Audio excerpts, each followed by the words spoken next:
వృషభ రాశి వాళ్లకు ఈ వారం ఆర్థికపరమైనటువంటి లావాదేవీలు అన్నీ కూడా ఆశాజనకంగా ఉండగలుగుతాయి. ముఖ్యమైనటువంటి కార్యక్రమాలన్నీ సకాలంలో చేపట్టడం, సజావుగా పూర్తి కావటం సంతోషాన్ని కలుగచేస్తుంటాయి.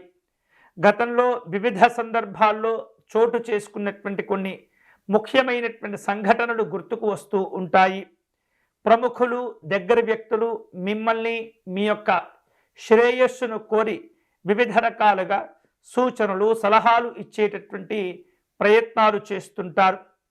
పాత స్నేహితులను కలుసుకునే అవకాశాలు ఉన్నాయి. కష్టసుఖాలను విచారించుకునే అవకాశాలు కనిపిస్తున్నాయి. భూములు, వాహనాల విషయంలో జాగ్రత్తగా ఉండాలి.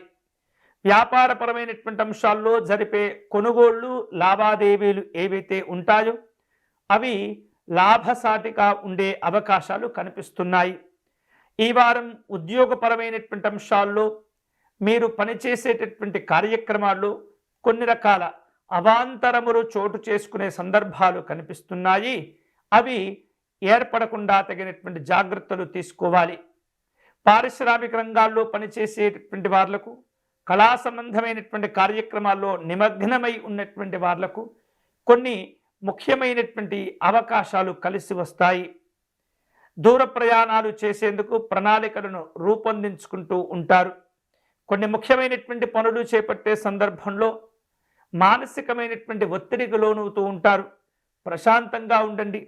ఆత్మవిశ్వాసం కోల్పోకుండా వ్యవహరించండి. అనుకున్నటువంటి పనులన్నీ కూడా మీరు విశేషంగా పూర్తి చేసుకోగలుగుతారు.